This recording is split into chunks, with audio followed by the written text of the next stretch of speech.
Students, आज हम चतुर्दशः पाठः आर्यभट्ट का अध्ययन करेंगे। आर्यभट्ट का अध्ययन करने से पहले हम इस पाठ के सार को समझ लें। ज्ञान विज्ञान की सुदीर्घ परंपरा भारतवर्ष की अमूल्य निधि है। भारतीय मनीषियों जिन्हें ऋषि की आख्या प्राप्त की थी, उन्होंने परंपरा को पुष्ट किया है। ऋषियों ने ज्ञान विज्ञान की सभी विधाओं में उल्लेखनीय कार्य किए हैं।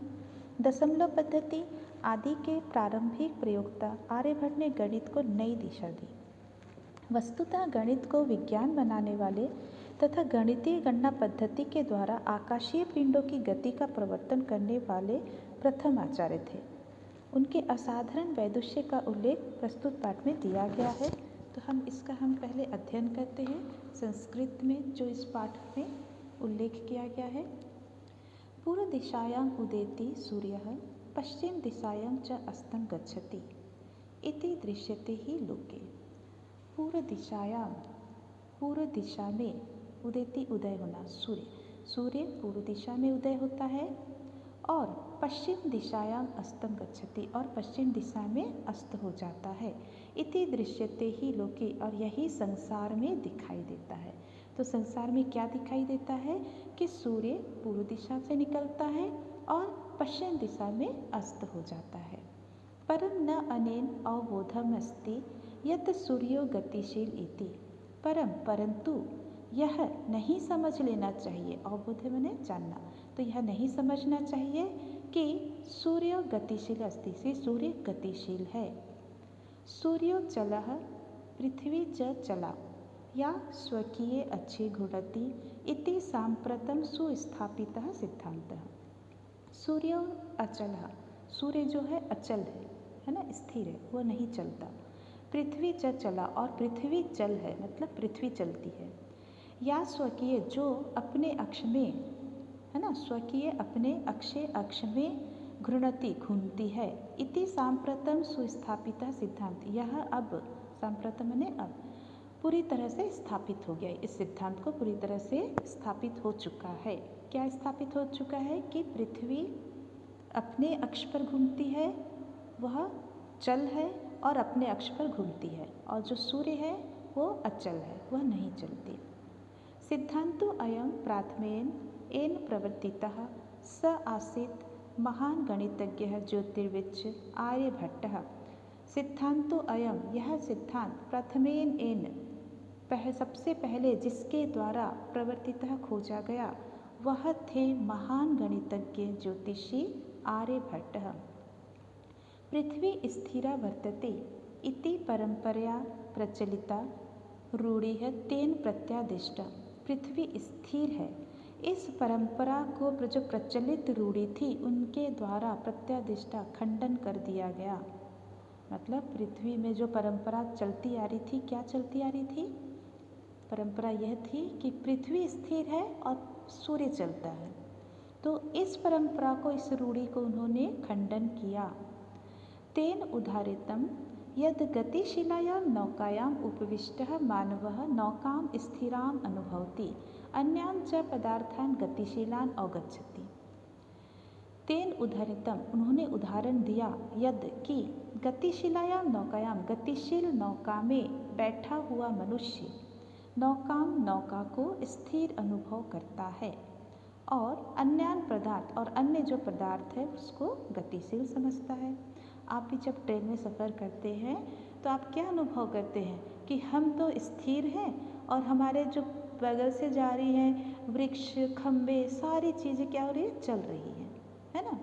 तो पृथ्वी पे उसी प्रकार नौका पे बैठा हुआ व्यक्ति अपने आप को स्थिर अनुभव करता है और आसपास की जो चीज़ें हैं उनको गतिशील समझता है। उसी प्रकार पृथ्वी पर हम बैठे हैं तो हम अपने आप को स्थिर समझ रहे हैं और बाकी जो चीज़ें हैं वो हमको गतिशील दिख रही है। तो अब यहाँ देखिए, एवमेव गतिशीलायां पृथ्व्याम अवस्थितः मानवः पृथ्वीं स्थिराम अनुभवति सूर्यादि ग्रहान् च गतिशीलान् विद्धि। इसी प्रकार गतिशील पृथ्वी पर बैठा हुआ मनुष्य पृथ्वी को स्थिर अनुभव करता है और सूर्य आदि ग्रहों को गतिशील। फिर अगला देखिए आपका 476 ख्रीष्टाब्दे षट्सप्तत्यधिकचतुस्सप्ततमे वर्षे मतलब 476 वर्ष शताब्दी में ईस्वी में आर्यभट्टः जन्म लब्ध्वा नीति तेनैव विरचिते आर्यभट्टीयम् इत्यस्मिन् ग्रंथे उल्लिखितम्। 476 ईस्वी में आर्यभट्ट का जन्म हुआ। तेनैव उन्हीं के द्वारा ही रचित आर्यभट्टीयम जो उनकी ग्रंथ है उसमें उल्लेख है, माने उनके द्वारा जो आर्यभट्टीयम ग्रंथ की रचना की गई उसमें उन्होंने उल्लेख किया अपने जन्म का, जिसके आधार पर निष्कर्ष निकाला गया है कि 476 ईस्वी में उनका जन्म हुआ। ग्रंथोऽयं तेन त्रयोविंशतितमे, फिर अगला यहाँ देखिए, वैसी विरचितः। ग्रंथोऽयं तेन, यह जो ग्रंथ है जो उनके द्वारा 23 वर्ष में 23 ईयर्स में है ना रचा गया। जब वह 23 वर्ष के थे तब उन्होंने इस ग्रंथ की रचना की। ऐतिहासिक स्रोतोभिः ज्ञायते यत् पाटलिपुत्रं निक्षा आर्यभट्टस्य वेधशाला आसीत्। ऐतिहासिक सूत्रों से जाना जाता है, ज्ञाते माने जाना जाना, तो ऐतिहासिक स्रोतों से जाना जाता है कि पाटलिपुत्र के निकट आर्यभट्ट की वेधशाला प्रयोगशाला थी। अनेन इदम अनुमीयते, जिससे यह अनुमान किया जाता है यत् तस्य कर्मभूमि है पाटलिपुत्र में आसीत्, कि उसकी जो कर्मभूमि है पाटलिपुत्र ही थी। तो उनकी जो प्रयोगशाला वो पाटलिपुत्र में है, जिसके आधार पे हम निष्कर्ष निकाल सकते हैं कि उनकी जो कर्मभूमि थे, कार्यस्थल जो था वो पाटलिपुत्र था। पाटलिपुत्र जो अब पटना हो गया है ना। आर्यभट्टस्य योगदानं गणितज्योतिषा संबंधं वर्तते यत्र संख्यानाम् आकलनं महत्वम् आदधति। आर्यभट्ट से योगदानम, आर्यभट्ट का योगदान गणित ज्योतिषी से संबंधित है। यत्र जहाँ पर संख्याओं का आकलन, संख्याओं की गणना का महत्वम आदधाते महत्व रखता है ना। आर्यभट्ट फलित ज्योतिष शास्त्रे न विश्वसिति स्म। आर्यभट्ट फलित ज्योतिष शास्त्र में विश्वास नहीं करते थे। गणितीय पद्धत्या कृते आकलनम आधृत्य एव तेन प्रतिपादनम यद ग्रहणे राहु केतु नाम को दानको नास्ति कारणम। गणितीय पद्धति से किए गए आकलनों के आधार पर, गणना के आधार पर ही उन्होंने प्रतिपादित खोज किया कि ग्रहण में राहु केतु नाम के दानों कारण नहीं है। मतलब जब ग्रहण होता है तो राहु केतु नामक दो राक्षस इसके कारण नहीं है। पहले के समय में कहते थे ना, यदि ग्रहण हो गया तो राहु केतु जो राक्षस है वो उन्होंने सूर्य को खा गया, उन्होंने चंद्र को खा गया, इसलिए ग्रहण हो गया। तो ये उसके कारण नहीं है। तत्र तु सूर्य चंद्र पृथ्वी इति त्रीणि एव कारणानि। वहाँ तो सूर्य चंद्र पृथ्वी ये तीन ही कारण हैं।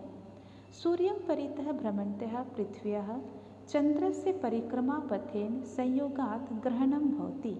सूर्यं परितः सूर्य के चारों तरफ भ्रमन्तया घूमती हुई पृथ्वी के चंद्रस्य परिक्रमा पथ है, चंद्र के चांद के परिक्रमा पथ में, घूमने के पथ में संयोग से ग्रहण होता है।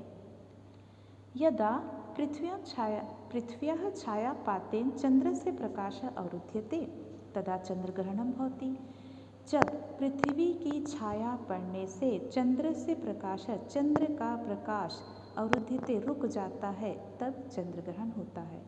तथैव पृथ्वी सूर्योः मध्ये, पृथ्वी और सूर्य के बीच में आए हुए चंद्र से छायापातेन सूर्य ग्रहणम दृश्यते। उसी प्रकार पृथ्वी सूर्य के बीच में आए हुए चंद्र के छाया पड़ने से सूर्य ग्रहण दिखाई देता है। फिर अगला देखिए आपका, समाजे नूतनानां विचाराणां स्वीकारणे प्रायः सामान्य जन काठिन्यम अनुभवन्ति। समाज में नवीन विचारों को स्वीकार करने में प्रायः सामान्य लोगों को कठिनाई होती है। तो ये बात तो स्वाभाविक है, लोग बहुत दिनों से मानते आ रहे हैं कि पृथ्वी चलती है, सूर्य नहीं चलता। तो इस धारणा को यदि किसी ने परिवर्तन किया तो उसे कितनी कठिनाई का अनुभव करना पड़ा। तो उसे भी कठिनाई हुआ और जो सामान्य लोग हैं उनको भी इस चीज़ को एक्सेप्ट करने में कठिनाई हुई कि वो इतनी आसानी से नहीं मानने वाले। आपको भी यदि कोई चीज़ कहा जाएगा कि बेटा ऐसा नहीं था, ऐसा सच है, तो आपको भी उसको मानने में थोड़ा कष्ट का अनुभव होगा। भारतीय ज्योतिष शास्त्रे तथ्यो आर्यभट्टस्यापि विरोधः अभवत्। भारतीय ज्योतिष शास्त्र में वैसे ही आर्यभट्ट का भी विरोध हुआ।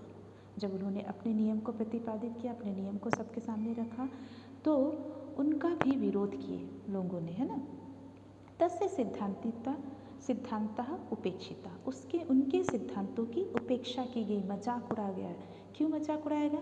क्योंकि उस समय जो ज्योतिष थे वो क्या करते थे, वो ग्रह नक्षत्र ये सब बताकर और राहु केतु ग्रह, जो राहु केतु वो जो है दानव है, ऐसा कह कर बहुत सारे कर्मकांड करते थे और बहुत सारे लोगों को बुद्धू बनाते थे, बेवकूफ़ बनाते थे। तो अब उनका तो धंधा चौपट हो जाएगा। तो उन्होंने सबसे पहले इसका विरोध किया, है ना। सह पंडिता मन्य नाम उपहास पात्रम जाता, वह पंडित मानने वालों में उपहास के पात्र बने, मजाक के पात्र बने। वे पंडित मानने वाले, कौन पंडित मानने वाले? जो पूजा पाठ करते हैं, कर्मकांड करते हैं ना, और लोगों को बेवकूफ़ बनाते हैं, तो उनको वो पंडित हैं। उन पंडित मानने वालों में इनको मजाक का पात्र बनाया गया। पुनरपि तस्य दृष्टि कालातिगामिनी दृष्टा, पुनः प्लस अपी हो जाएगा। फिर भी उनकी जो दृष्टि थी समय को लांघने वाली थी, समय के साथ आगे बढ़ने वाली थी। आधुनिक वैज्ञानिक तस्मिन् तस्य च सिद्धांते समादरः प्रकटितः। आधुनिक वैज्ञानिक, जो आधुनिक वैज्ञानिक थे उनमें और उनके सिद्धांतों का आदर प्रकट किया गया, क्योंकि जो आधुनिक वैज्ञानिक हैं उन्होंने तो इस चीज़ को समझा कि ये जो कह रहे हैं वो बिल्कुल सच है। वहाँ पर उनको काफ़ी सम्मान मिला। अस्मादेव कारणात् अस्माकं प्रथमोपग्रहस्य नाम आर्यभट्ट इति कृतम्। इसी कारण से ही हमारे पहले उपग्रह का नाम आर्यभट्ट किया गया। वस्तुतः भारतीय गणित परंपरायाः अथ च विज्ञान परंपरायाः असो एकः शिखर पुरुषः आसीत्। वास्तव में भारतीय गणित परंपरा में, वैसे ही विज्ञान परंपरा में, वह एक शिखर पुरुष थे, चोटी के पुरुष थे।